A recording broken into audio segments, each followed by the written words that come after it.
Okay, I'm going to now show you how to do this yoke neck sweater dress. And you're going to need the 1/2 inch gauge flexi looms, and we're going to be starting with 12 pegs. You'll need 3 packages in order to complete this project without having to use a stitch holder. Alright, we're starting with our 12 pegs, and what you want to do is put a little S where you're going to be having your starting point, and that just makes it easier to keep up with. Now I am going to be using the Loom yarn, and I'm going to be doing a double wrap cast on all 12 pegs. This is based off of my formula. You can see the video in the link below, and if you want to follow along with that and follow along with this. So you're going to do a double wrap cast on, and then later in the video I'll show you how to go in and actually tighten the cast on. Okay, so we're going to do this in the round. If you want to work an X loom, make sure you do this flat, because you're just going to have to sew up the sleeves and the body and everything in order to make this work. So go round and round for So what I want to do is so you're going to cast on, and then what you're going to do now is you're going to do a rib stitch. So you're going to knit 2, so knit 2, purl 2, and you're going to do this all the way around for 12 rounds. So you're going to do knit 2, purl 2 for 12 total rows, and this is your cuff. So you're going to go round and round for knit 2, purl 2, 12 rows. Okay? You're going to do this all the way around, and you're going to do it for 12 rows. Okay? Pause the video, get that much done. Alright, we're fixing to increase from 12 to 20 to 44 pegs, and I'm going to show you how to do an increase. Now, what you'll need to do in order to figure out where you need to do your increasing, you're going to take your total pegs, you're going to divide it by 4, and you should get 5, which means you're going to knit over 4, and you're going to increase and work around a single peg. And I'm going to show you how to do that the whole way, so you don't have to worry about this. So, but you will need 4 little markers so that you know where to increase every time, and you know where to decrease on the sleeve. Okay, so I've gone in and I've divided my 12 pegs, and gonna move up. So I'm gonna do knit 4. So here's 1, 2, 3, 4, and then I'm going to pull up my bridge or leg between the 2 stitches for my increase. Just do whatever increase you find works for you. I've heard this one's easier, but even after completing this project, I still don't like this way of increasing, but you increase whatever way you prefer. This is the way I will show you, but it's not the way I prefer. So you pull that up, and then you're going to knit that bridge or leg. It depends on what terminology. And you're just going to move that over. Then you're going to knit the next stitch. This is going to be your constant increase in telling you where you're going. Now you're going to pull up the next bridge or leg, and you're going to place it onto the next peg.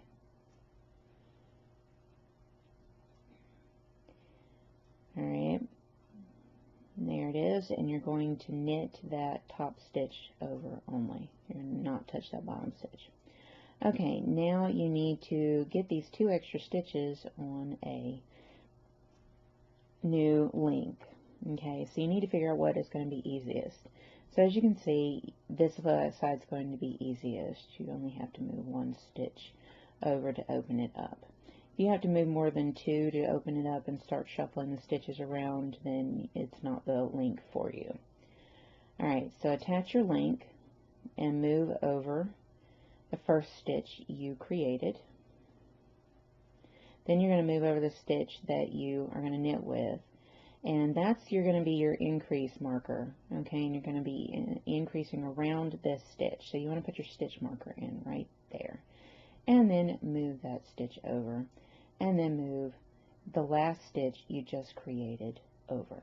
You're going to go ahead and pop that link in, and you now have just increased by 2. Alright, so then you want to go in, and I always like to snug up those stitches to try to keep that increase looking less like a hole.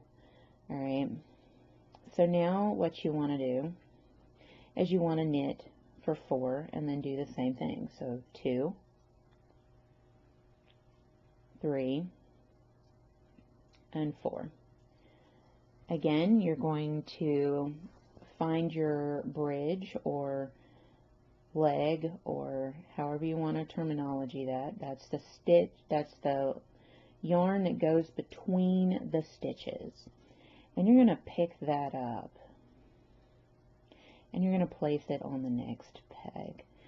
And you're just going to knit that top stitch over that you just pulled up, and you're going to knit that and only that over.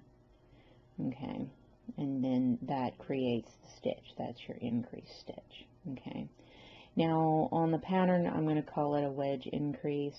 It can be a link increase. That's how I terminology it, and that's what this is, this process. Increase, knit, and then you're going to pull up the next bridge or leg, and you're going to put it onto the next peg, and you're going to knit it. Okay. And these techniques get easier. I personally prefer to decrease on garments. I don't generally like to increase, but sometimes it's necessary. So, alright, you pulled it up, knit only that top one over, and then you'll need to figure out what you want to do. Now, I think to move this one over, but when I look at it, I'm going to have to shuffle too many stitches, see? So I need to do it the other way. So I'm going to put that back over, and then I'm going to put this one over. So you kind of just look at it, and you get to where you can move faster with this. Pop it open, add the link,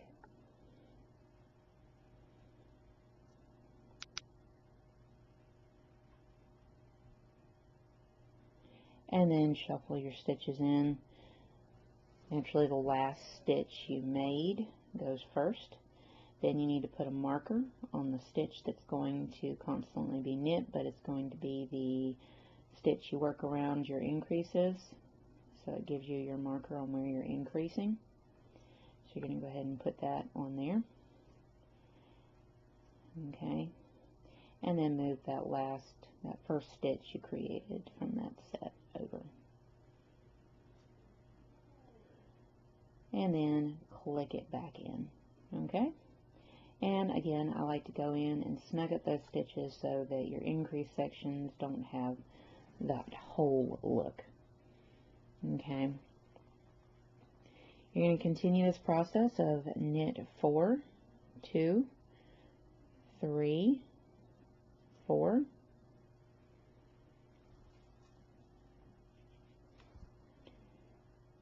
and then you're going to pull up.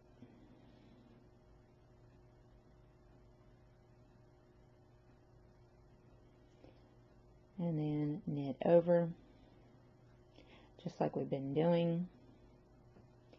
The reason why I'm showing this whole row is so you understand what you're doing. I'm marking your increases so that you understand it. And you should have a total of 4 when you are done. Okay. Now, the benefit of what I'm doing by trying to increase so fast is I'm trying to create a fitted cuff with a puff at the end to give it a little cute bubble. Alright, so I know that I'm not going to have to shuffle as much if I move that first one over. And a lot of times it does tend to alternate. You'll see a pattern develop, and so it does tend to alternate. So go ahead and pop that in and move your first increased created stitch. Okay, then you need to get your stitch marker and put it in where your knit stitch is between your increases, and then your last increase moves over, and then you're going to pop that link back in. I think this is probably, short of doing the stitch patterning, this is one of the harder parts as the sleeve, because you're creating a shape to the sleeve. So go ahead and knit 4. 1, 2, 3, 4. Alright.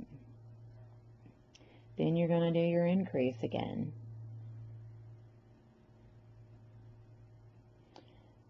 You'll find that bridge or the leg, depending on however you want to look at that. You're going to pull it up on the peg. You're going to toss that loop over. That creates an increase.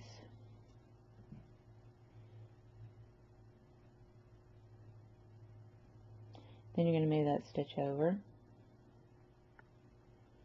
You're going to knit. And then you're going to do another increase, pull that leg up, knit that top stitch over. Try not to touch that bottom stitch, sometimes that can be difficult. Alright, this is going to be easier to do it the other way. Move that last increase stitch over, pop out, add the new link in. Still fairly new package of Flexi Loom. So you're going to put that first increase stitch, put your stitch marker on that knit stitch you're going to be using every time. Then take the extras and then the first stitch you created, your increase, and move it over. Again, I'm going to be calling this a wedge increase in the pattern. And it's just because I'm basically still going in and increasing and decreasing like I'm on an X loom, and it's so that you can transfer this to an X loom, but honestly this is going to need to be knitted flat if you're using an X loom, and you're going to have to sew the whole thing. But in doing it this way on the Flexi Loom, you should not have to sew with the way I show how to do it. Okay. Alright, so at this point you're going to knit a row.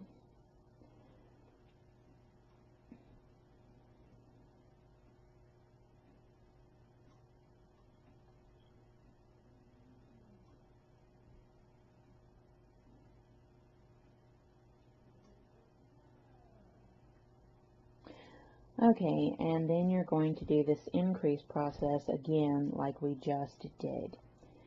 And you're going to do it with every single section. And I'm going to show you how to go about doing the first one so you have an idea of what you're doing. So you're going to knit your way over to that first marker. Okay, but you're not going to knit the marker. Alright. You're going to find your bridge or leg, and you're going to pull it up. And it's the same process, but what you've already done is you've marked where you're doing this at. And that makes it easier. It also makes it easier when you go to decrease, doing the same process. And if you want to see my translation from, say, the X Loom to the Flexi Loom, this is one of those things that I do. Alright, and then you pull up the leg from the other after you've knitted that stitch marker peg. And what this does, this technique that I show you how to do, is it creates a V from a single column, and I think it just looks really nice and neat. Alright, so we've done another increase and we've knitted it over. Alright, so we're going to take that one back to add the link because it's going to be the easiest way to do it. And make sure you don't have any straggler pieces there. Alright, so you unclick it, and then you're going to put in another link. And that's how you keep the increase going. Now you're going to be increasing a row, knitting a row, and you're going to do it 2 more times.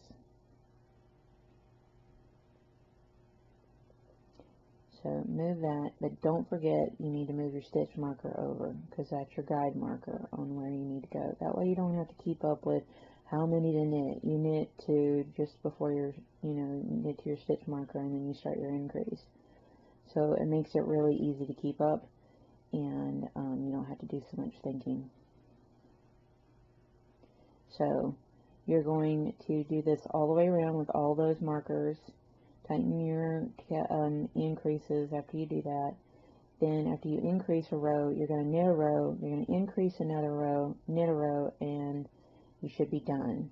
So you should have 3 rows of increase, and this is the start of the second row of increase, and there's a knit in between each increase row. Okay, so that's 6 rows total. Alright, starting there and going on. You should have 44 stitches now, and it should have been done in 6 rows. 1 row of increases, 1 row of knits. This is what you should have.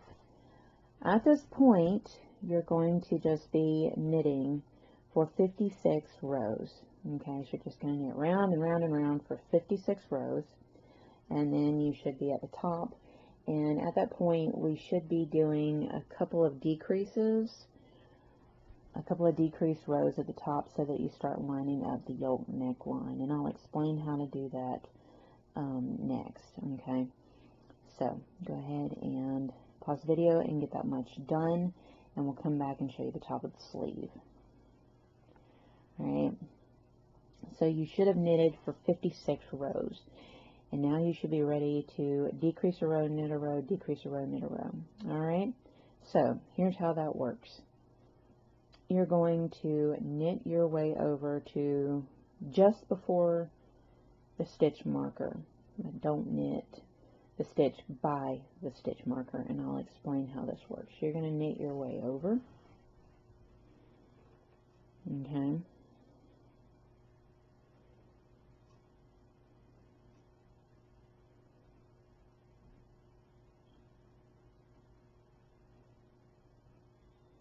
And I need to take that one back. Okay, now, so you have your stitch marker here. You're going to take this stitch and move it over to the stitch marker peg. Then you're going to take the next stitch. Okay, so I've moved this over to the stitch marker peg. Then I'm going to take the next stitch and move it over to the stitch marker peg. And this will be called a wedge decrease on the pattern. Okay, and that is how I do a wedge or a link decrease, because this is basically a link decrease, but if you're using the X-Loom, it's a wedge decrease. And yes, you will likely have 2 pegs, and it doesn't really work that much different. You're just usually knitting 2 between. So you knit all 3 over, and then you're going to find which one's going to be the easiest to take a link out of. Make sure you move your stitch marker over so that you know where you're decreasing from. Alright, and then you're going to move that over. You're going to take that spare link out. You're going to reconnect it. Then you're going to snug up that stitch. So you've got a nice snug decrease. That is how easy a decrease is. So then you're going to knit your way over to your next marker. Stop just before the marker. A single stitch before the marker.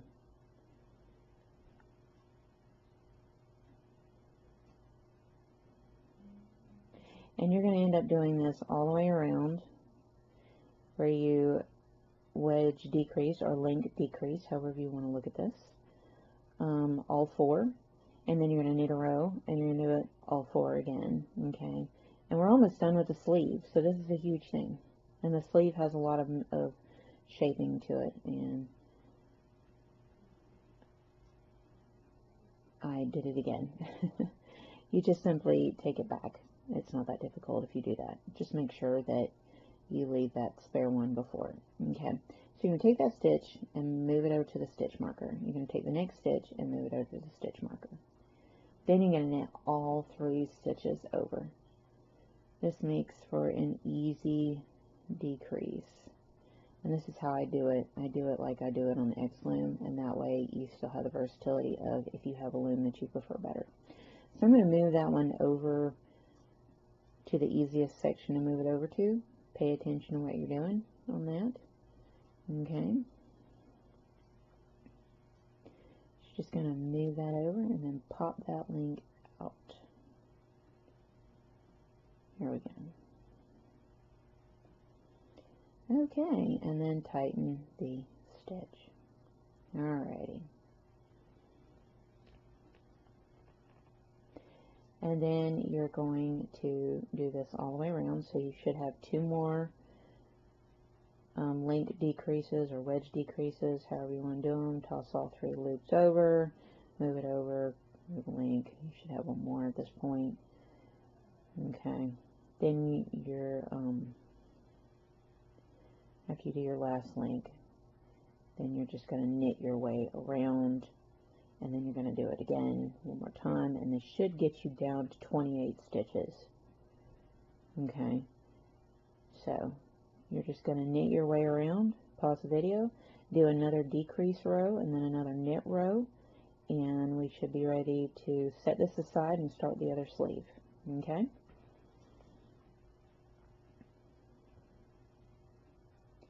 So, decrease row, knit row. You should have decreased, knit a row. That should be a total of 4 rows and have 28 stitches. Okay, because this is a challenging sweater, I wanted to explain how that you can have the sleeves look exactly the same from one sleeve to the next. Okay, so when you look at it, we've done a few rows with this, and when I pulled it out,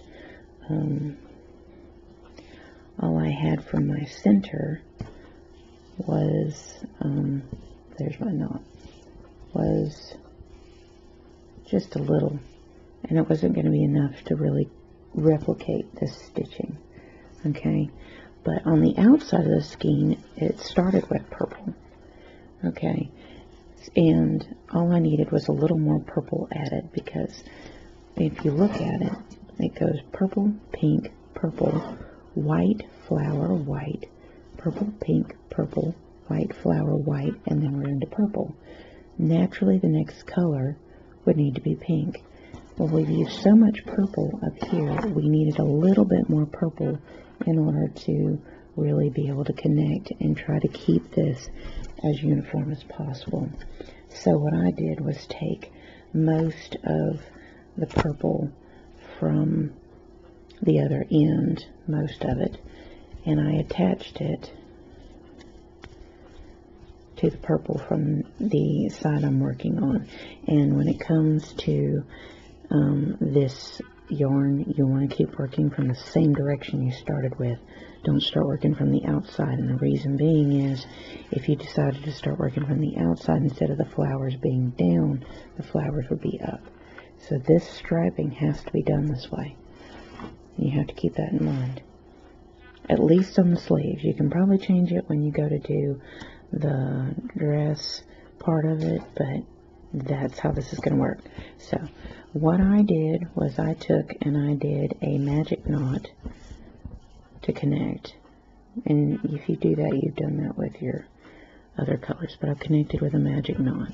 Yes, it puts a knot in your project, particularly in your sleeve, but I want it to look as close to this as possible, and I may have not have needed as much of the purple as I've cut, so I may end up adjusting it even more. It depends, just to get it uniform to this side. Okay, so that is how you match up one side from the other. Alright, now if you'll notice, the cast on is a little sloppy. What we're going to do is we're going to go in and we're going to snug that up so it's not so sloppy. So you need a crochet hook. It doesn't really matter the size. Alright, let me take that down. Okay, so what you want to do is you want to find your first large loop, which can be this one, and you want to find it around your tail, because your tail is what's going to allow you to finish this up. You're going to find your next loop, which is this one, which is large, and you're going to pull it through that first one. You're going to grab the next one, pull it through the first one. Grab, pull, grab, pull, grab, pull, grab, pull, grab, pull. And it goes pretty quickly. but you're after those big loops right there, okay, to pick up. Try not to pick them up twice. If you do, you'll tighten it up more than you need. So make sure you only grab it once and pull it through. Okay, you're going to do that all the way around. And it makes a huge difference in putting in a clean line at the bottom.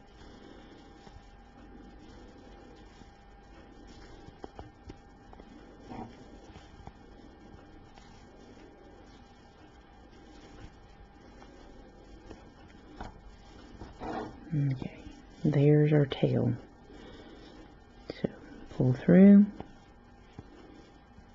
grab that big one, pull through.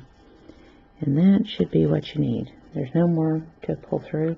So what you're going to do is you're going to wrap the tail around the crochet hook, pull it, wrap, pull it all the way through, and then I like to pull it down to tighten the knot.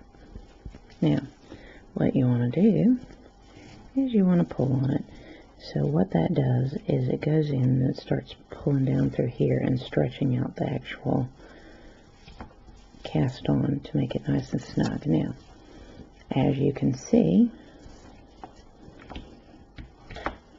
you have a nice cast on edge, and it opens up like it should for a little hand to go through.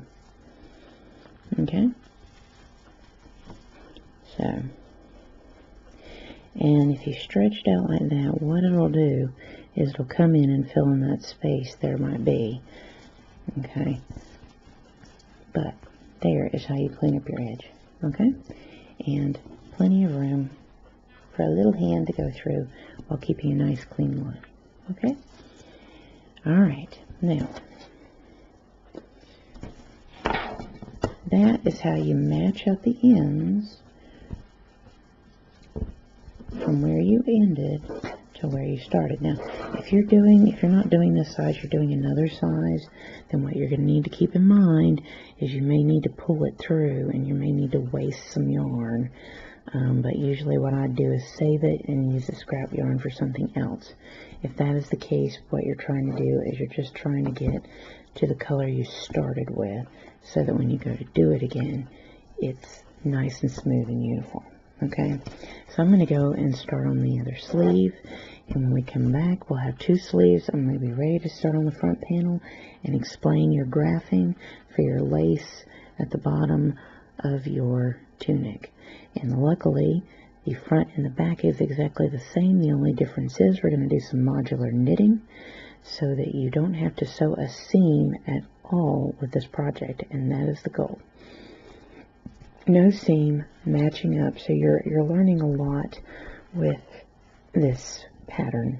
You're learning how to use striping yarn to match. You're learning how to clean up your cast on without having to pull stitches through to tighten it up. You're learning increasing and decreasing and when to do it. And then you're going to learn how to make this extensive work seamless, so you ain't got to sew anything up. Okay, so go ahead and get your other sleeve done, and then I will come back and I will show you how to get started on your front and back of the tunic. Okay, I have completed both my sleeves and I'm ready to start the bottom. Now, what we calculated was we go from 88 pegs to 44, so you need to connect 88. That'll take a little more than a package. Alright, and if you don't want to have to put anything on a stitch holder, which I am going to need to put on a stitch holder when the sleeve's on a stitch holder to do the back half, but on the front half I don't have to. Because I think I'm about 20 off. So we're going to start off with 88 pegs, and let's see, make sure I didn't change anything. going to start off with 88 pegs. So I've already connected all those. And you're going to be working flat because it's only one half here. What I want to do is have this show up on the bottom. And I want to do 20 rows before I have to decrease because the decreasing isn't even. I think it was what, 5.5 or something like that. So we're going to be working that a little differently. Now here's how I set up my graph. Now you'll see this gray area here. What it says here at the end is knit 4 at the beginning and end of each row. So you're going to knit the 4, and then you're going to, unless you're down here, then you're going to do a regular seed stitch down here. And as you can see that it's purl, so the dot means purl, and nothing means knit.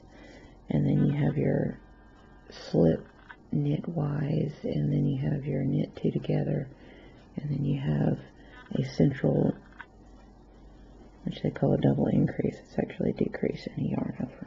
Okay, so that's your little key, and I'll explain these, alright? But this area is going to be at the beginning and end of your patterning. And how you decide this is you take your total and you divide it in how many pegs it takes, or how many sets it takes. And I think this one takes 16. Okay, so when I went in and I divided 88 by 16, I got 5.5, which means it's not even. So you're going to do this patterning 5 times with some 4 and 4 at the ends left over when it comes to your heart patterning, okay? And those are going to be under your arms, so it's not going to be a big deal that you're going to have that, okay? So I'm going to be doing a seed stitch, but you can do a garter stitch, you can do none of it. I would suggest a seed stitch, and then you can do a garter stitch, but something that doesn't roll and something that lays flatter. Rib stitch is going to gather, so you don't want it to gather because it's at the end of the sweater. Okay, so what I want to do, and here's the thing, keep in mind of when you, where, and how you start your patterning, okay? Because if you started from the middle, you want to stick to the middle, starting from the middle of the loom, because that's where the patterning is going to be every time. Alright, and so this is self-striping yarn, so we're going to need to find the middle.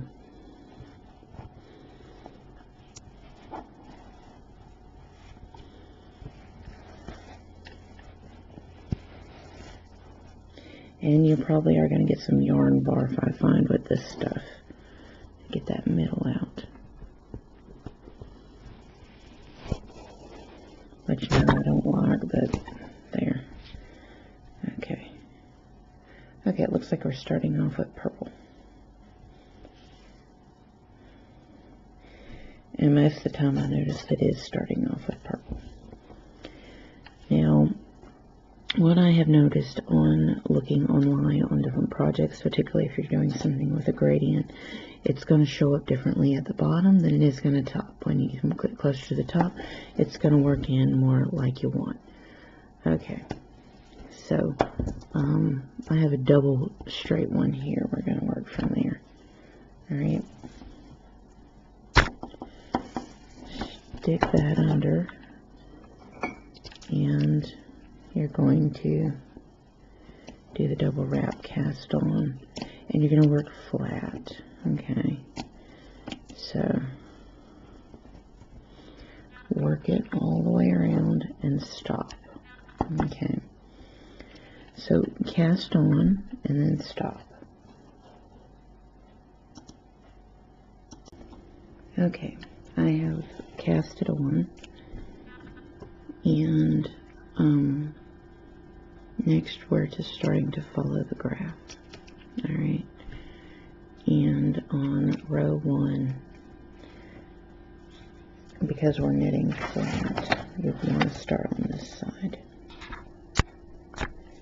in which it says we start with a purl. Because I want a chain edge, my last stitch will always be a knit.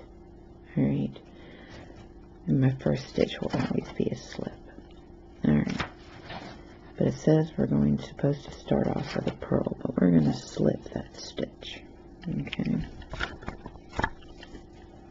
We're going to slip it, and we're going to knit. You don't have to do this. This is just my personal preference. So you're going to slip that first stitch. You're going to knit. So it's like skipping that first one, knit, and then follow along, purl all the way around. Alright? And because it's even, you should be ending with a knit over here. So, knit one, purl one. Okay. All the way around.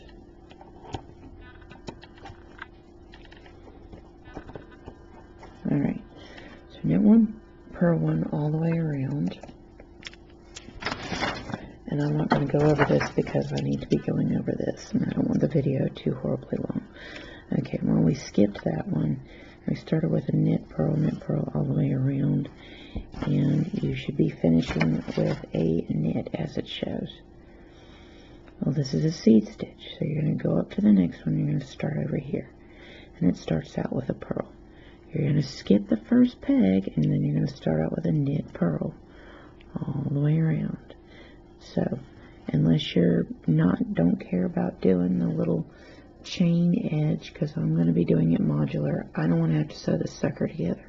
So, I'm doing the chain. The last stitch needs to always be a knit, and the first stitch always needs to be a slip or a skip, however you want to do it.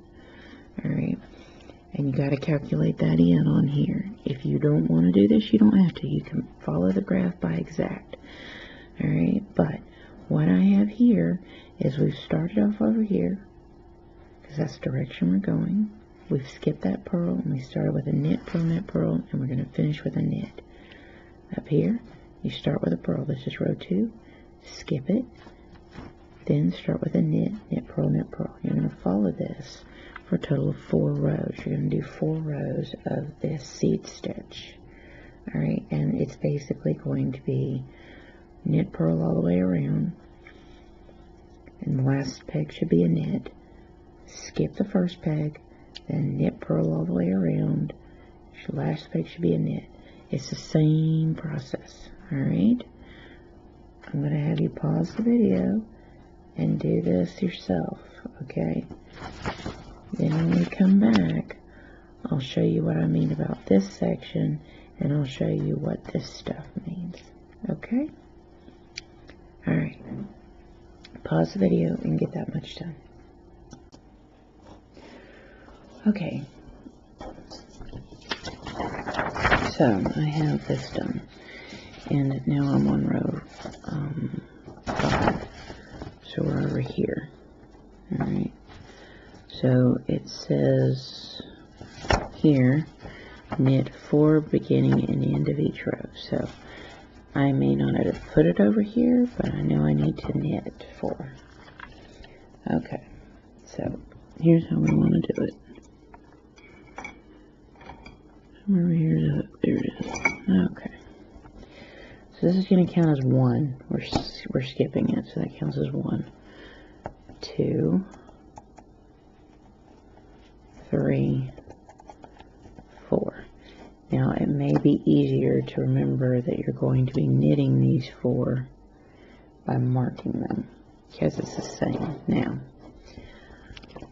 what you want to do here is, we're working from this side, so we need to count how many knits we need to do. We're going to 1, 2, 3, 4, 5, 6. So we're going to do 6 knits. So here's 1,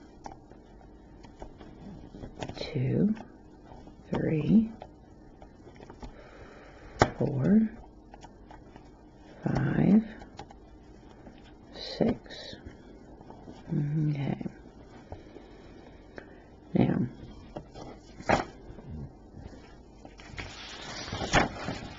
They call this a knit two together. So this is where you do a decrease. And what you do is you're going to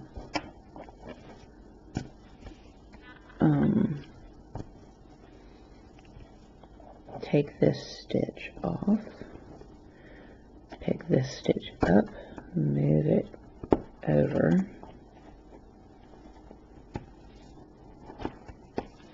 place that stitch back on it. Okay. And that's what you do for that every angle. Alright. For that particular angle, that's what you do. Alright. Then they have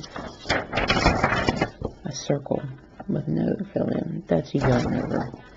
You see you have an empty peg here. Yarn over is going to be in front. You're just going to hold it in front. Okay, after that it says to knit 1, 2, 3, 4, 5, 6, 7, 8.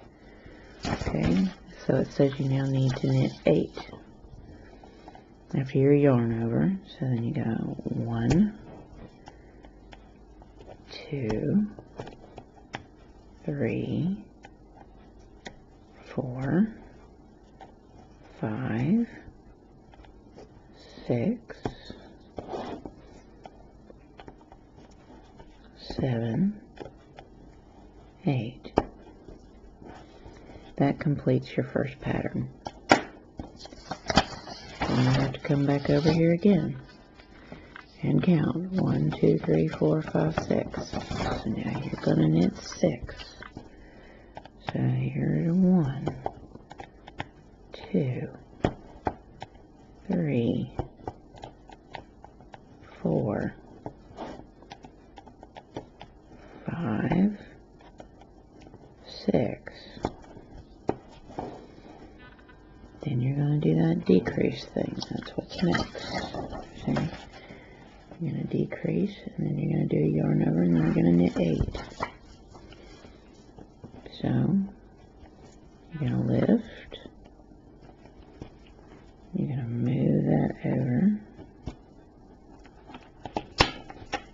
And then put that on top of it.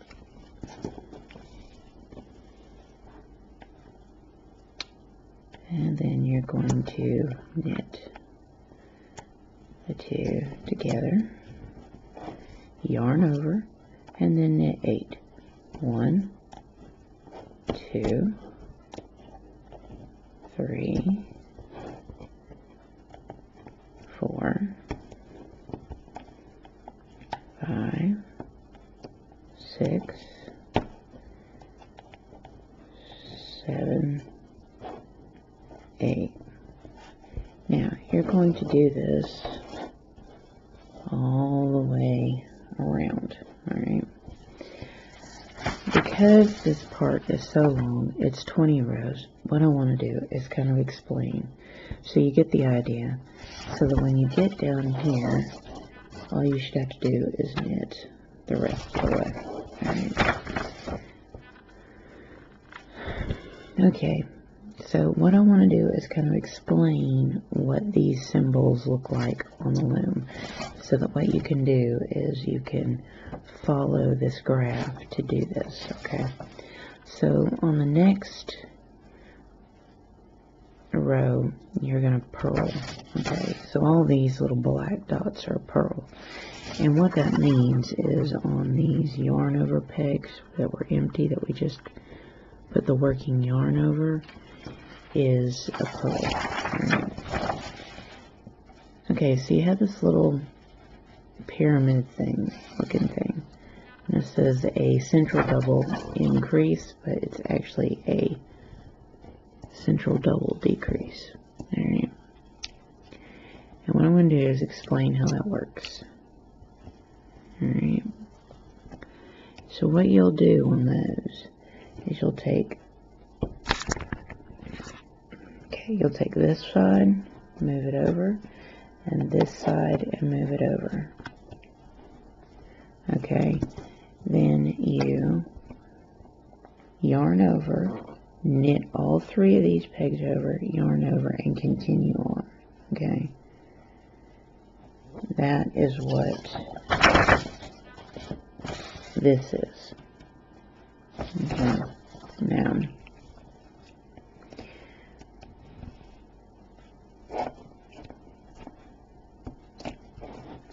this is for the next 20 rows, okay, when you'll need to follow your graph. But first you need to know how to read the graph. Alright, so that's what that little pyramid is. Make sure you knit all three together. Alright. So you need to know what this is on the chart. Okay. What that is on the chart is when you lift up, move over, and do that. Okay? So, the reason why a lot of videos you won't see me lift, but the reason why I'm lifting in these videos is it starts showing a directional on your decreases, and you can get almost a nice kind of chain that looks like it's doing a heart shape, and so that's what we're kind of going after. But that is what you're doing on that slant. Okay, so you're moving it that way, but you need to lift it. You don't have to. It's an aesthetic thing. You can just lift it and move it over if you want, but it's going to change the look of it a little bit, okay? So that you lift up and go over, you yarn over first, and then knit two together, okay? So that's how the chart works, alright? Now, I'm going to kind of give you a show of the chart. Alright. And after I showed you what that is. Okay. Now, I'm going to tell you, don't forget to knit. Okay. Knit 4, beginning and end of each row.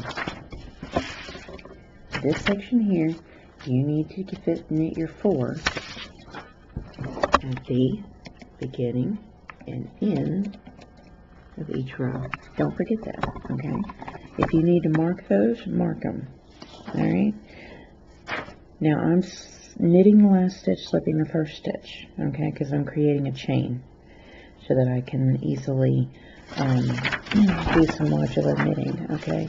But I'm not going to show you this whole process, and the reason being is it's 20 rows. There's a lot to this sweater, okay? I can do a separate video that's more detailed on how to create charts, read charts, that kind of thing. But honestly, I'm not going to go heavily into each and every step on this chart. I'll just kind of show you how to begin it, what things mean, what they look like, that kind of thing. So that's what your decreases look like, alright? And that's what your yarn overs look like. And that's what a purl looks like on the chart, okay? So I want to tell you to go ahead and pause the video and complete these 20 rows, because I think you can follow this chart now that I've showed you what each and everything means, alright? When we come back, that's when we're going to start calculating in where we need to do our decreases, so that because we have 15 sets of a decrease with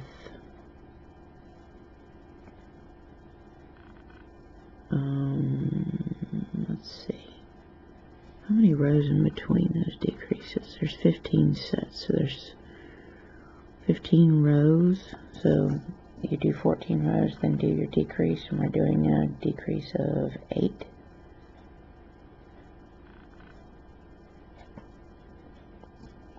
And so I'll have to calculate all that in, okay? So, this is like a dress tunic kind of thing, alright? So, it's long, and it's going to be fuller. Alright, so pause the video, get your chart done, and then we'll start the next section.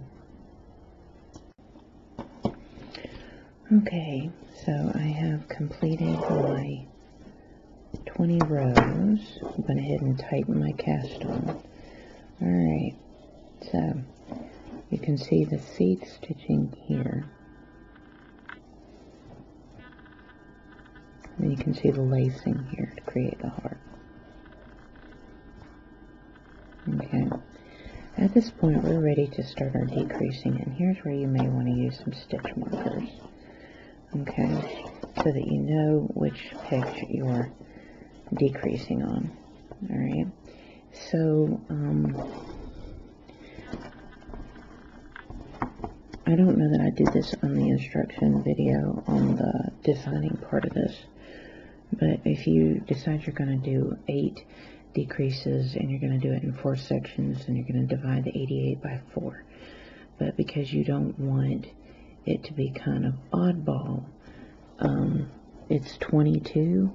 You want to count 11 and 11 out on these. So you want to count 11 and put a marker, and 11 put a marker, and then you're going to do 22 for the rest of it. Okay, and that way you have it even. Alright, so let me see if I got some stitch markers here. There's 4. Alright, so what we want to do is we want to count 11 over from here. So 1, 2, 3, 4, 5, 6, 7, 8, 9, 10, 11. And lift that up with a stitch marker. 1, 2, 3, 4, 5, 6, 7, 8, 9, 10, 11. Okay, now my number was 22. You need to divide it in half. So what you should have in between these markers is 22. So you go 1, 2, 3, 4, 5, 6, 7, 8, 9, 10, 11, 12, 13, 14, 15, 16, 17, 18, 19, 20, 21. Okay. And then 22 is in here. Now, what you want to do now is you want to count from here, and you want to count 22 on the next peg. So 1, 2, 3, 4, 5, 6, 7, 8, 9, 10, 12, 13, 14, 15, 16, 17, 18, 19, 20, 21, 22. Alright, we're going to put a marker here. Then we're going to go 1, 2, 3, 4, 5, 6, 7, 8, 9, 10, 11, 12, 13, 14, 15, 16, 17, 18, 19, 20, 21, 22. And you're going to put a marker here. And if you want to make sure you're close to where you need to be, you can go ahead and do the count of 22 again and see where you're at. 1, 2, 3, 4, 5, 6, 7, 8, 9, 10, 11, 12, 13, 14, 15, 16, 17, 18, 19, 20, 21, 22. So it looks like I need to move it over one more. And then I'll have it. There we go. Okay. Make sure I put it under the stitch. This is now going to be your marker for every time you need to decrease. Okay? You have to move it over so that you can keep up with where you need to decrease. Alright, so I also will tell you that when I was working on the graph, it's going to change up some. Mostly the angle of the decrease is going to change up. When I was working it, for some reason, I didn't like how it was flowing, so I'm probably going to change it up for the pattern, but for the most part the decrease is in the same spot. So what you want to do is you want to go in and knit your way over to just before that stitch marker. Okay, so we're going to be knitting, I think, 10. You're slipping that one, and then you're going to go 1, 2, 3, 4, 5, 6, 7, 8, 9. Okay. Yeah, because there's your stitch marker. Okay. So, decreasing, as you remember, is easy. Pick up, put over, pick up, put over, onto one peg. Toss all 3 loops over.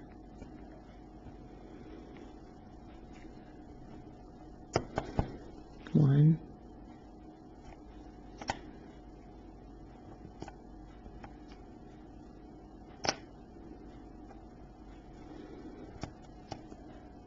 2,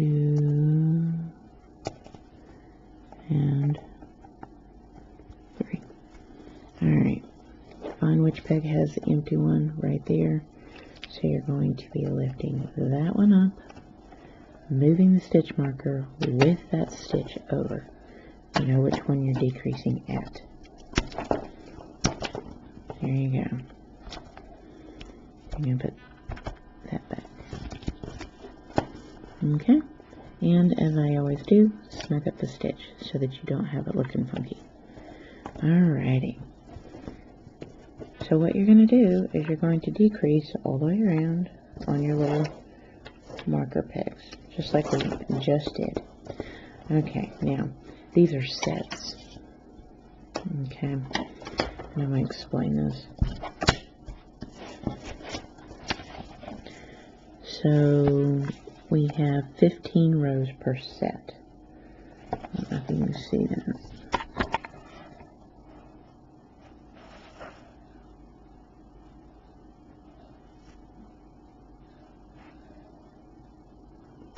Anyway, 15 rows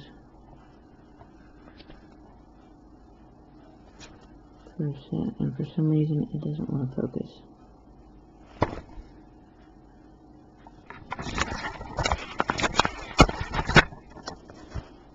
Okay, let's see if I can get it to focus yet.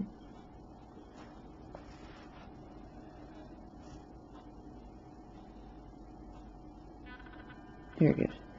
15 row set. What does that mean? It means you're going to, after you do this row, you're going to count 14 rows and then you're going to decrease again. Okay, that's what it means. So what you're going to do is you're going to decrease this row like I showed you, like we just did here. You're going to decrease the row and then you're going to do 14 rows. So 1 and 4, 14 rows.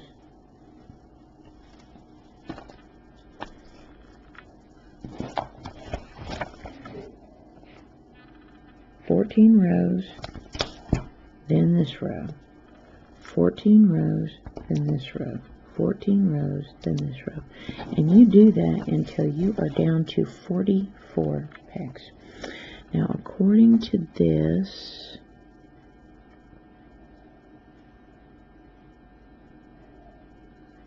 you should be doing that 15 times.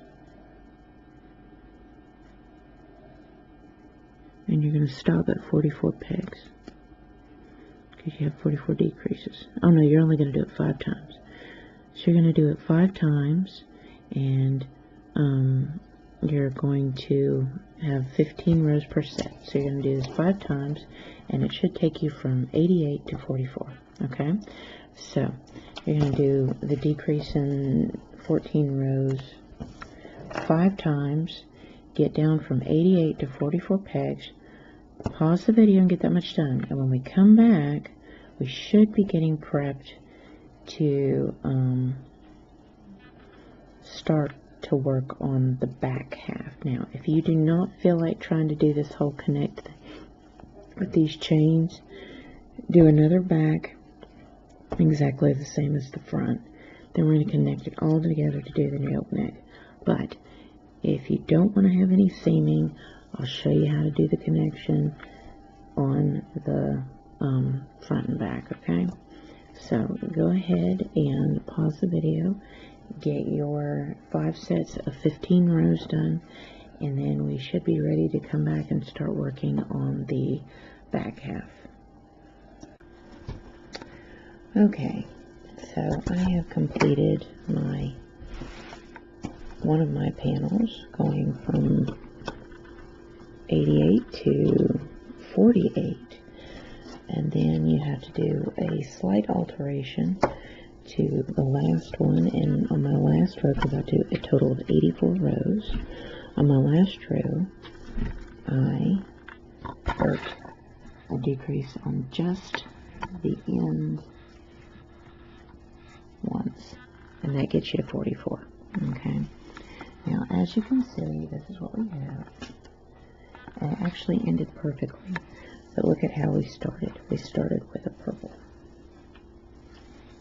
Okay, so we need to keep that in mind. Now, I only have 2 packages of the half-inch gauge,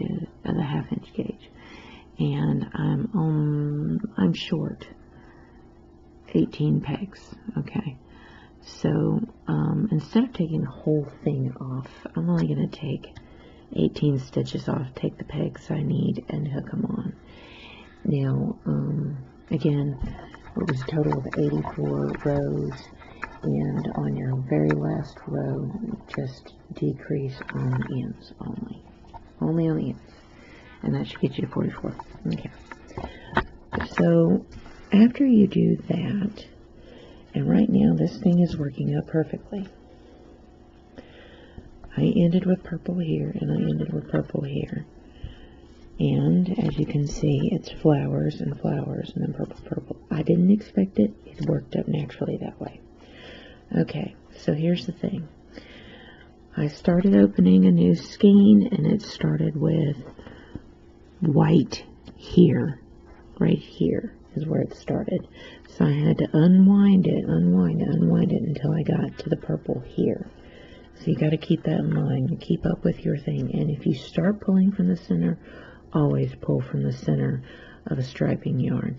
If you pull from the outside, always pull from the outside if you're trying to get it to match. Alright, so I have tried to get it to match. And what I want to do is I put a stitch marker, pretty fat one, on 18 of my stitches.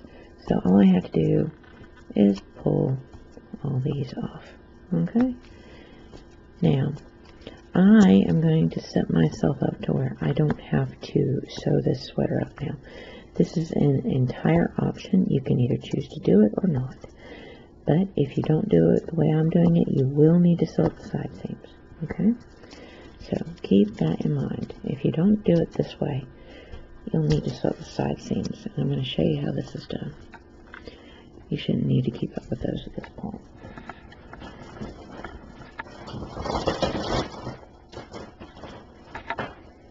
Okay, well, here's my extension that I have.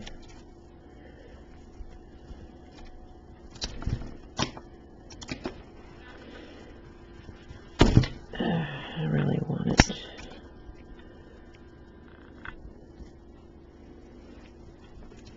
alternating.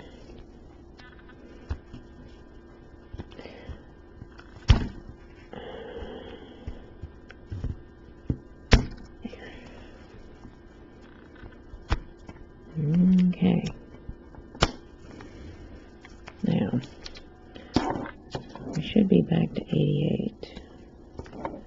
Let me make sure.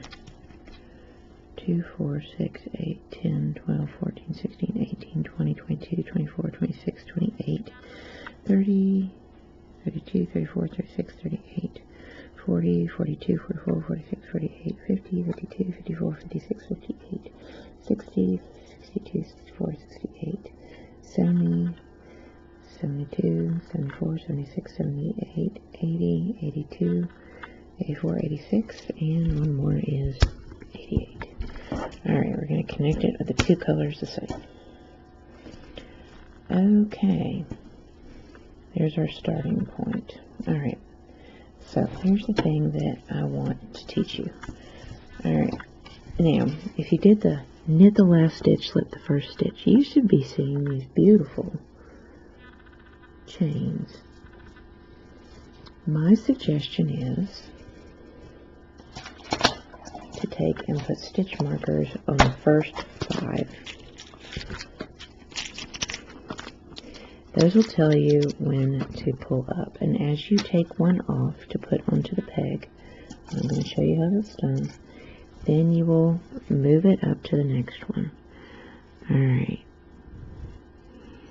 so the bottom one's going to be finicky. We'll put one on, hope we can get it on a peg. Alright, so you got all these chains. My suggestion is to pull from the inside of the chain.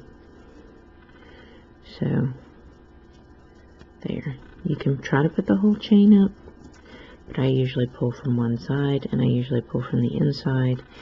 And what I like to do is purl 2 together. Alright? That's typically what I do. Now I've already gone in and I've already tightened up my cast on. But what you do is you go ahead and mark them, and you mark the first 5, and as you go along you just put a marker on the next chain. Okay, and that'll make it a lot easier. Alright, you can do that on both sides.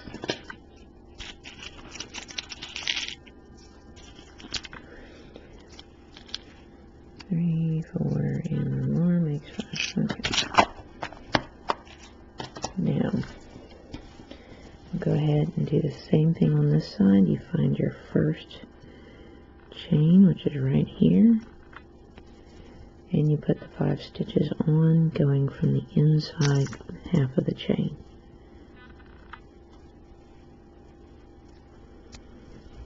Okay. Now we're going to attach it slowly as we go. I do this often. If you follow me much, you'll know how often I do this. I do not like sewing, particularly garments like this. I don't want my seams coming undone by any means in a wash or anything. Okay.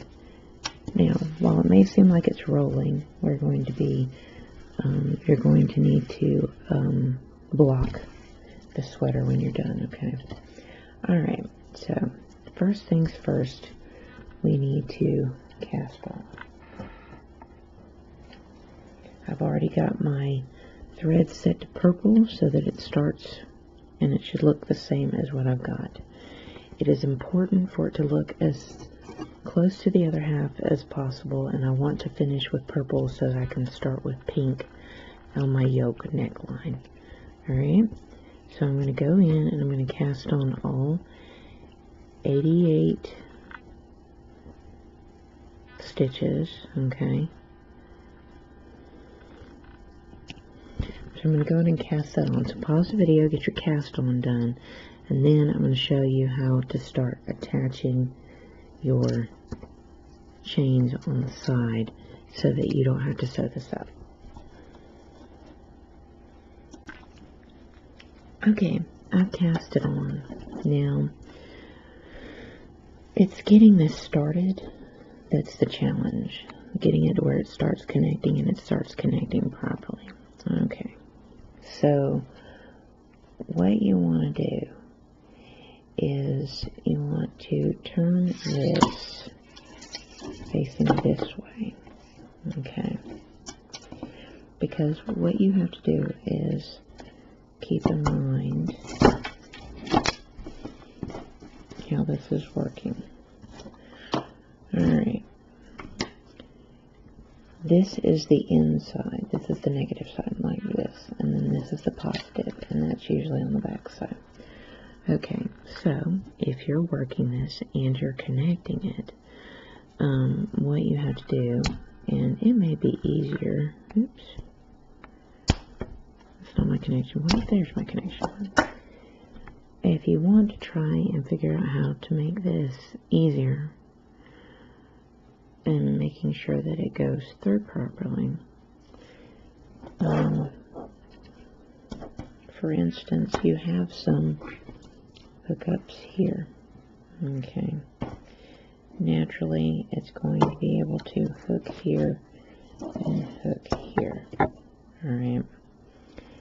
So, if you're connecting, now this makes it easier to see what the heck it is that's happening, okay? If you have the flexi loom, this is going to be easier, okay? So there's that, and there's that, and you know that's how they're going to connect, okay?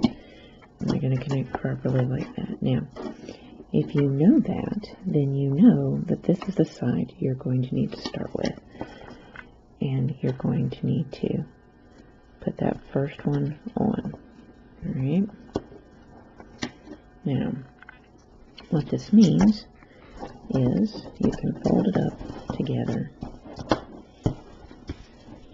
like this. Alright.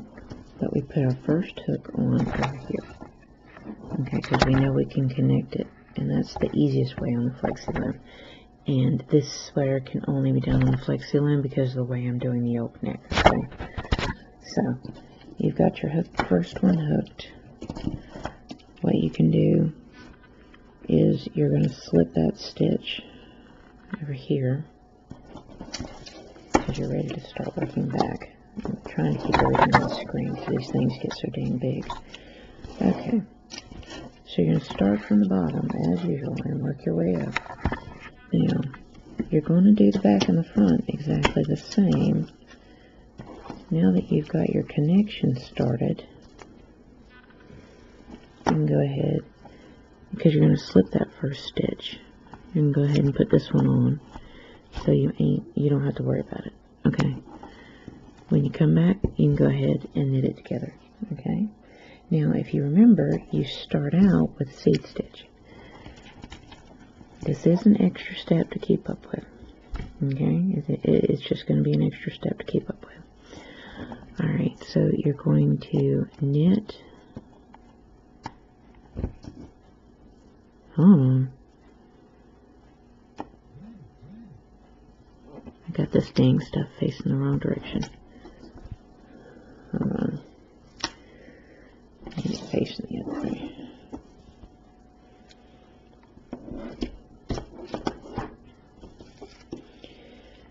Always make triply sure that you're doing the right thing, no matter what. Okay. Grooves with the grooves. Okay.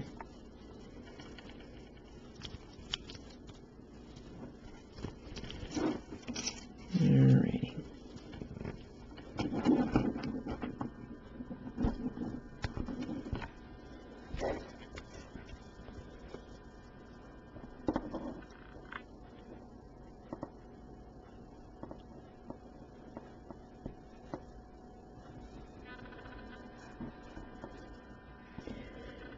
Grooves with the grooves. Okay. Yeah. See? Matches up. See? Groove edge with groove edge. Alright. See? Groove edge with groove edge. Then you know you've got it going right. Okay? Let me turn it right side up like that. There we go. First stitches are always going to be the worst to get started. But once you get them started, it's really easy. Okay, you can connect it.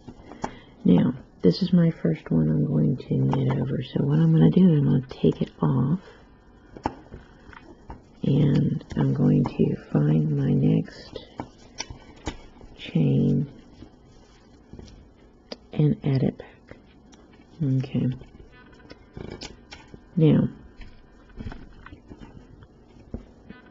as you can see what I've done, alright, that means that the right side is facing you when you start adding from the bottom, okay? So if you need a little help with that, it's okay. If you're trying to do this, but if you're trying to do this on any other loom, everything's going to have to be knitted flat and you're going to have to sew the whole thing together. Alright, if you're wanting to do this. And for some reason I managed to cast on backwards. However that is. Okay. So your first thing is going to be a knit. And then you're going to do a purl. All the way around. So, knit. Oops.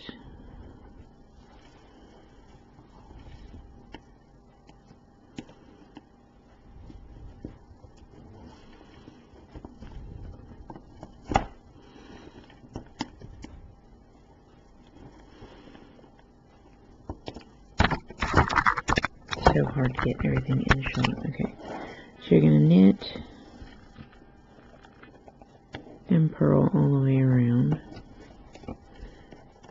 and then when you get to the end here, you're going to purl the two stitches together. So go ahead and knit, purl all your way around, when you get to that, I'll show you what to do, okay, to that end peg right here where it starts connecting. Alright, so go ahead and pause the video and I'll show you what's next. Okay, when you get here, what you're going to do is you're going to purl those two together. Now, you may think you want to knit those two together, but you don't. You want to purl those two together. Purling, when doing the modular knitting like we're doing, where we're adding a chain every time, what we're doing is when you do a knit two together, you get a really stick-up chain. When you purl, it's nice and smooth. So it does actually matter how you add your chains. Now, what you want to do is put it on this side.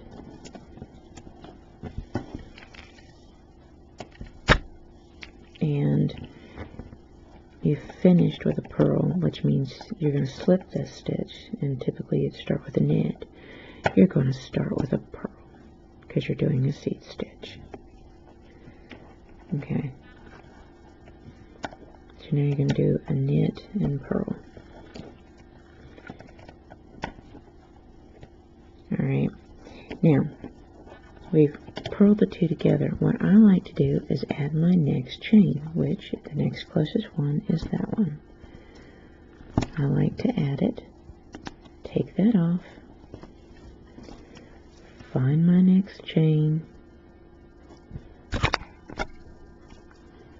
go to the next one, and that way you don't need so many stitch markers. You know how to find your chain, and it makes it where you don't have to look so much. Now you're working your way back. You can go ahead and take off this on this side because you're going to be working your way back.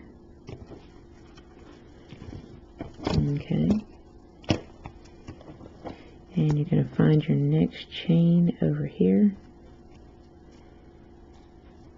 and add it in. Okay.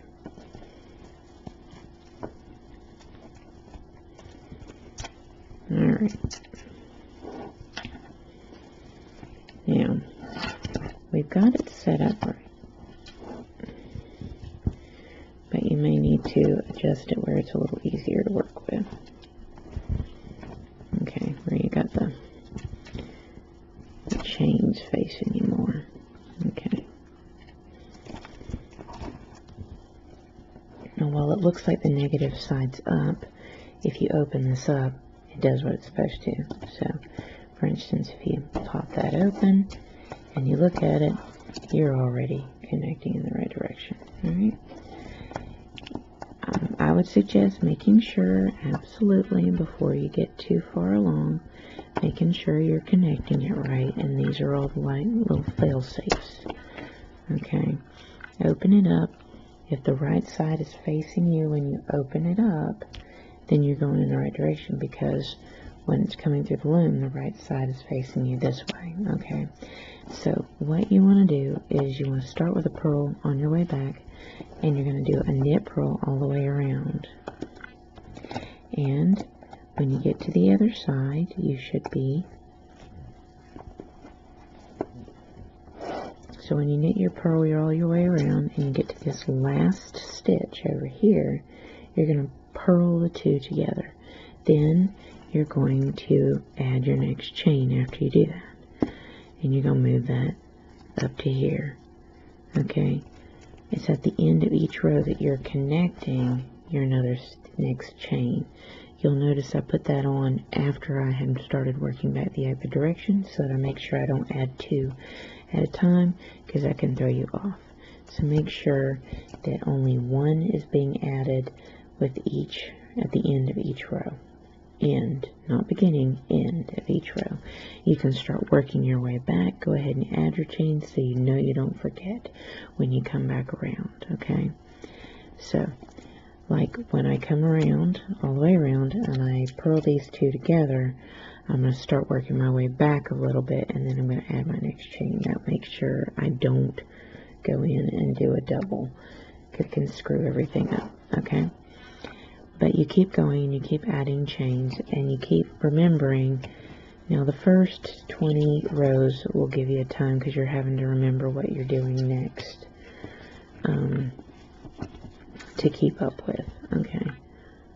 But once you get past that and everything, you'll need to keep your stitch marker going, your row counter going, so that you can keep up with when you need to decrease every 15 rows so that you're sticking with this, okay? So what you want to do is you want to go ahead and you want to pause the video, and if you're not doing this process, just do it exactly the same, sew it up, alright? If you don't feel comfortable doing this. I don't like sewing and I like a stronger connection. Alright, so go ahead and pause the video, complete your back half, and then we should be ready to start connecting the rest, everything together.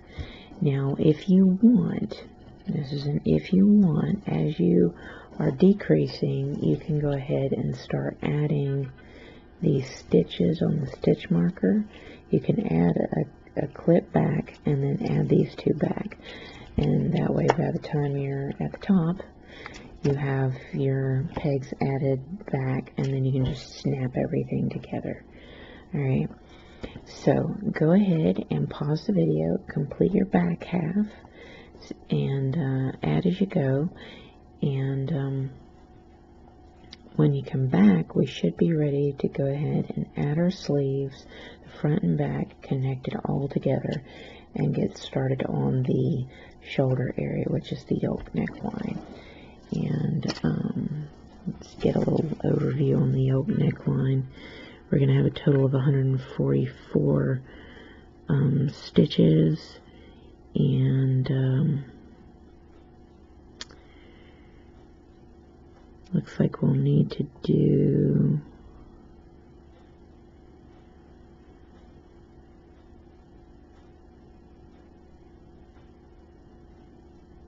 42 rows, and a set constitutes 4 stitches. So let me adjust that. You want to be able to get your head in through the top, so we may be adjusting that on how far down it decreases. But it looks like every 4 rows will be a decrease. But I'll explain that when I get there. Alright, well, go ahead and pause the video and complete the back, and we will be working on the yoke neckline next. Okay, so at this point I've added everything. Alright, so here is our back and front. So there's our front, here's our back, and honestly you can decide after which side you think is prettier on the self-striping. The one I used, for the one side, the last side, to me isn't as nice as the front side, so we're changing it up. Now what I've done is I have the looms open. So here's your front, here's your back, and then connections with the sleeve. Okay, all you do is you pop it open and you connect it to the ends, and the other side you want to pop it open when you have your tail. So pop it open between the tail and the other side, pop it in. You do the same thing on the other side because the sleeves are exactly the same. Okay, so you're all popped in. Now, what you'll want to do, and I'll switch into this, you'll need to set up your 4 markers that you're going to use when you start decreasing. Okay, so as you can see, there's a marker here, right here. That's a connection point. Okay, and so I need to take that marker off, and what we're going to do is we're going to decrease here. And what you want to do is probably choose the sleeve side on the other side to do the decrease on that side. Okay, or you can do the same side. all you want to do is you want to choose how you want to do it. Because there's not as much sleeve area, I think I will do both sides of the decrease on that. Okay, now what I want to do is take off any extras that I've got so I don't get confused. Okay. I don't want any confusion, so we're going to take them all off. And there's ones on all the sleeves. Okay. So I'm going to take any stitch markers extra off. Okay, so I have one, here's my connecting point on my front and my back. I have it on the side on my connecting point of front and back on both sides. Same thing over here. Okay, so I don't have it on the sleeve side, I have it on the front and back side connection area. Okay, and this is just to do this now so that you don't have any confusion later. Alright, so we're going to do the same thing over here. Now, you will have finished your back. I went ahead and cut it because I had almost used the whole skein because I had to take out a lot in order to match it up perfectly. Alright, so you have these tails. You have these 4 tails. Alright, and they should all be the same color if you're lucky. I've gotten lucky. All of them ended up the same. Now, I have a new skein started, and it started in the right color range that I needed it. It started in purple and worked to pink, but there was not enough purple in my opinion. So what I did was take a scrap from another skein and added purple to it, because this first row is going to be a lot, and we're going to do a first row to get started, and then what we're going to do is we're going to decrease those pegs. Now, if you don't want to do that and you want to start off with a decrease, you can, okay? And we may start off with a decrease, that way we don't have any holes in the underarms, okay? But you may have to close up the holes in the underarms, but I don't think so if we do a decrease first. Alright, so we're to the yoke neckline. We want to get to 60 pegs, alright? And we're starting out with 144, alright? And so we go from 144 to 60. That's a total of 84 decreases. And we're going to do 8 decreases in a set. And we're going to have 10.5 sets. And so we need to know how many rows we need to do. We need to do approximately 42 rows. And you're going to be doing a set of 4. So what you're going to do is you're going to start with a decrease. You're going to knit 3. Decrease, knit 3 rows. Decrease, knit 3 rows. Decrease row, knit 3 rows. So we're going to start with a decrease row, and then we're going to knit 3 rows. Now, you'll probably need to find a starting point, and I think I put my S1 somewhere in here. There it is. Here's my S. So it doesn't really much matter, you just gotta find your starting point, okay? And then when you find your starting point, you'll be doing good. Now, what we want to do, this is our starting point. I need to attach my new skein that I'm ready for. Okay, so I'm going to attach it. Alright.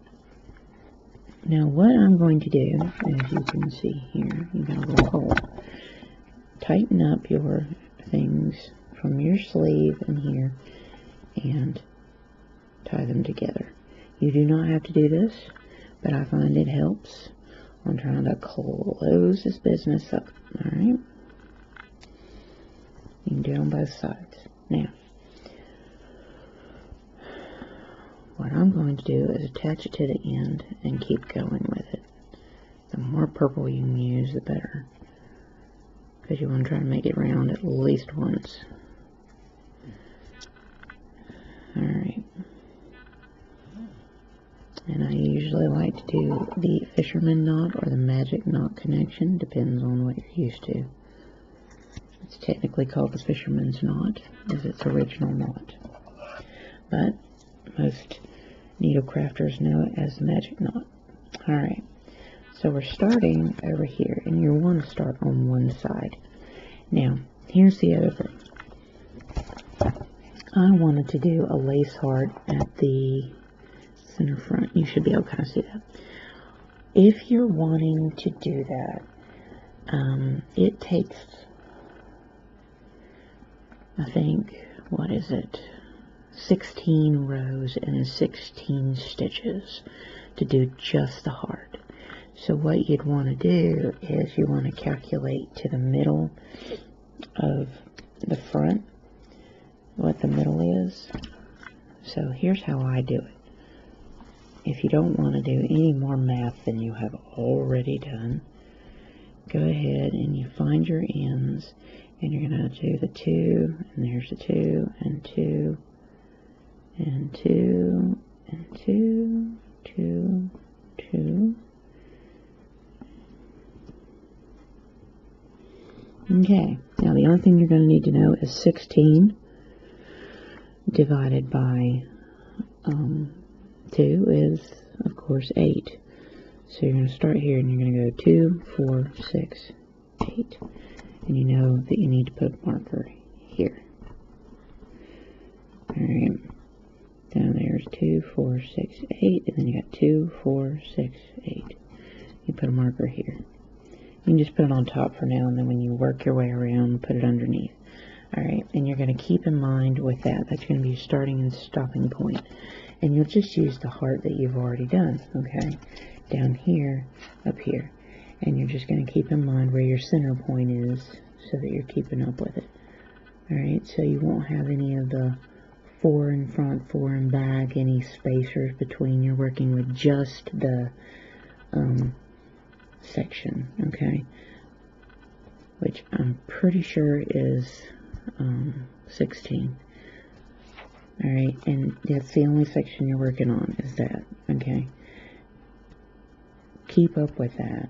Alright, so wherever that section is, that's what you're working on in that section. Alright, but I'm going to do a few rows before I actually do that. I'm going to do 10 rows, and then I'll start my heart pattern so it's more centered to the front, okay? So I'm going to do 10 rows before I start that. Alright, so here is what I'm going to do. So we've started here, and I will do the best I can. I'm trying to do this, okay? So what we want to do is we'll skip this one, and it's when we come back around that we'll have to decrease this one, okay? So what you'll do is you'll go ahead and you'll knit your way around here, alright?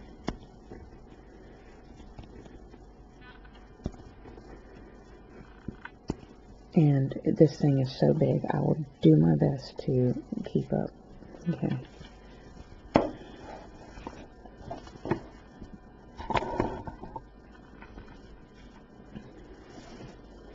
And what's funny is we're going to end this thing with 60 pegs, so.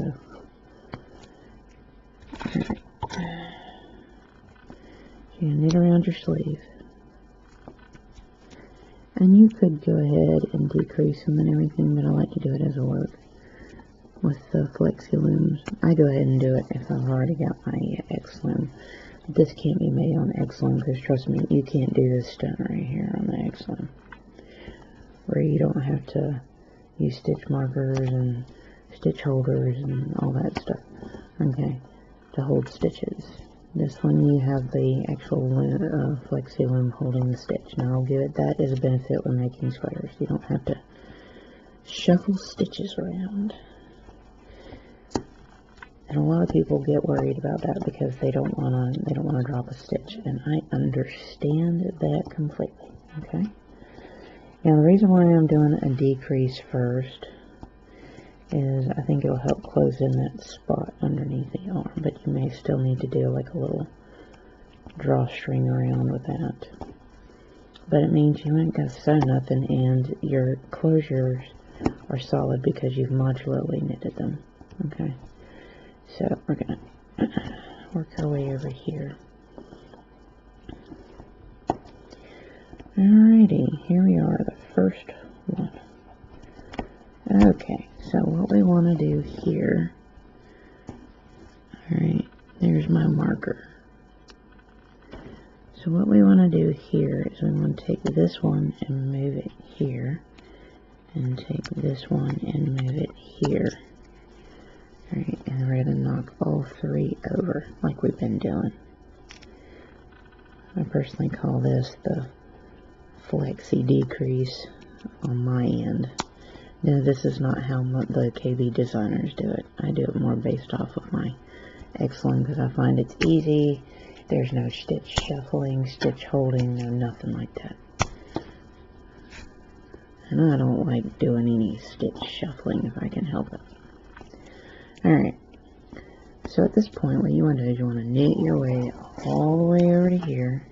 Okay, and you can do the same thing that we did over here. You can take your little tail ends and you can knot them together, and you can save these and do your little drawstring around the armpit if it's not smooth. Okay, but you can come over here and you can go ahead and at least move the stitches so that you know what you're doing. Okay, so you're going to take and you're going to go all the way and you're going to knit all the way over here. You're going to knit around here, around here. You're going to do the same thing here. I'm not decreasing. You're going to knit all the way around here. And you're going to do a decrease on this side, which is your starting point. And you should use your starting point because it'll have a little S written on it. Alright? Now, when you complete this row, alright, here's my explanation. When you complete this row, you're going to do 3 rows of knit. 3 rows of just knit. Then you're going to do 1 row of this decreasing here. Alright, you're going to do that over and over. If you don't want to do the lace heart thing, you can just do this until you're down to 60. Alright. Because it's 10.5, there's going to be 1 row where you're just going to do a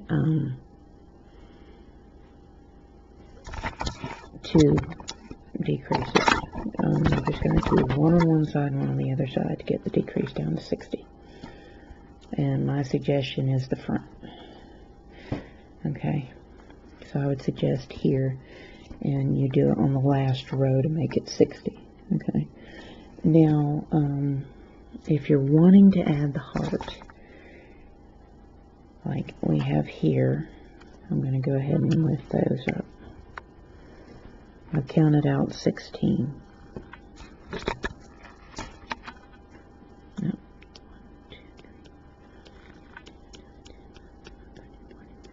Okay, here we go. I've counted out 16.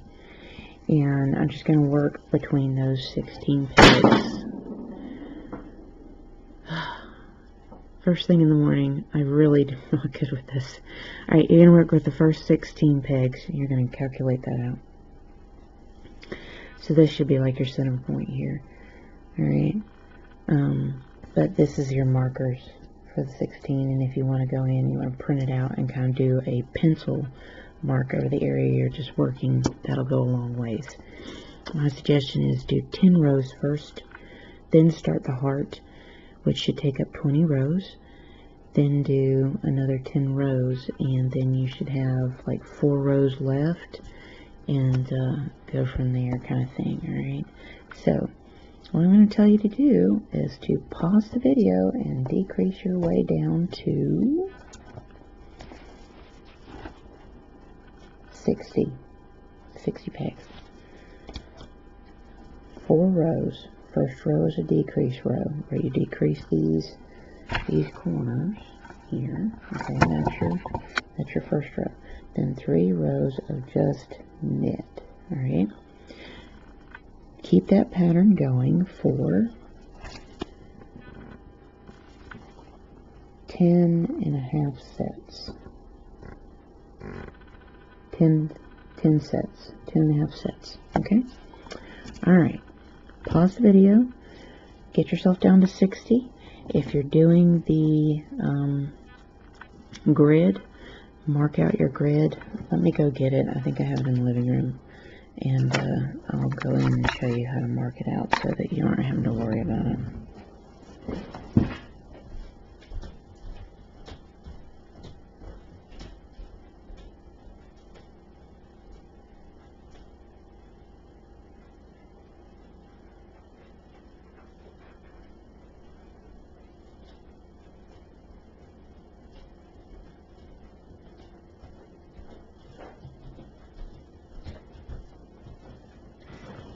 Okay, so as you can see, we're not quite even doing 20 rows, we're doing 16 rows, but still 10 rows is fine. Okay, so what you're working with here is you're going to work with here, this one to here, here to here, here to here, here to here. Okay, so you're working with just the heart area in the 16 stitches. See, that's the area you're working, just this area here. And if you mark that out, then you can go along on keeping up. Okay, and that should get you your heart in the right place, and that should give you a little following section in this stitch marker section here. So you're doing it here, this section, just here. So see, here to here. You don't want this for this section. So you're getting rid of that, and you're only using this much, and you don't need that down here. So just this section for that here. Okay? Alright, so pause the video, complete the yoke, and when we come back, we'll be ready to do the neckline. Okay, now we have completed the chest area. As you can see, here's where we started, here's where we finished, and I managed to get in my heart. Now, if you did it right, you should know that it's connected all the way around strap-wise. Really nice. Okay, now we're down to the turtleneck. So let's see if I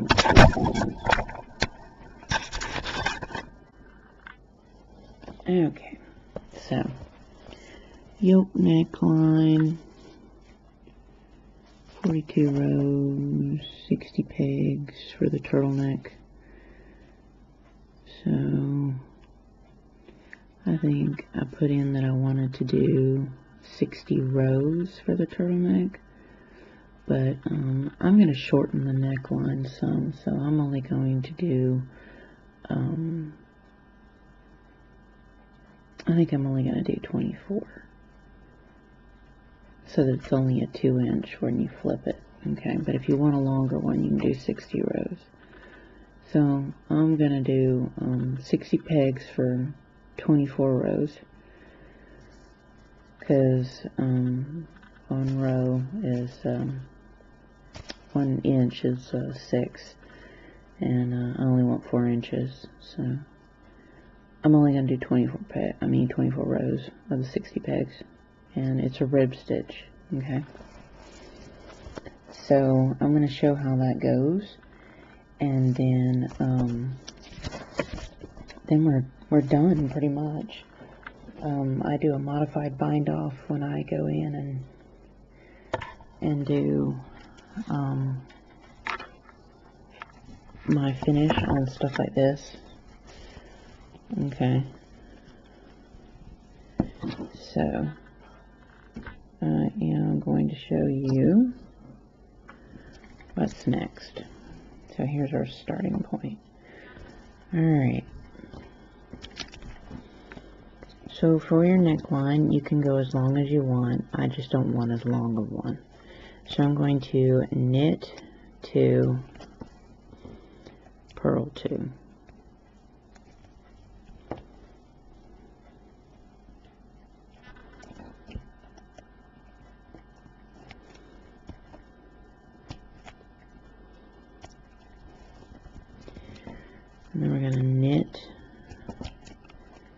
2,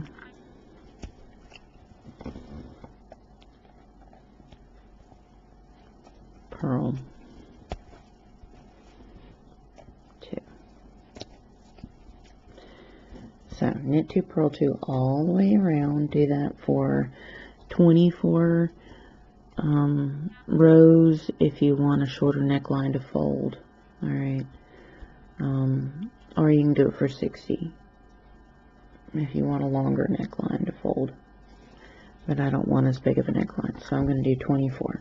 So it's entirely up to you how long you want it to be and how much you want it to fold over. Okay? So go ahead and pause the video. Knit 2, purl 2 for 24 rows or 60 rows or however many rows you want to do for how many inches. Okay? And then I will show you how I do the modified bind off, and then we will be done with the sweater. Cool, right? Pause video, get that much done.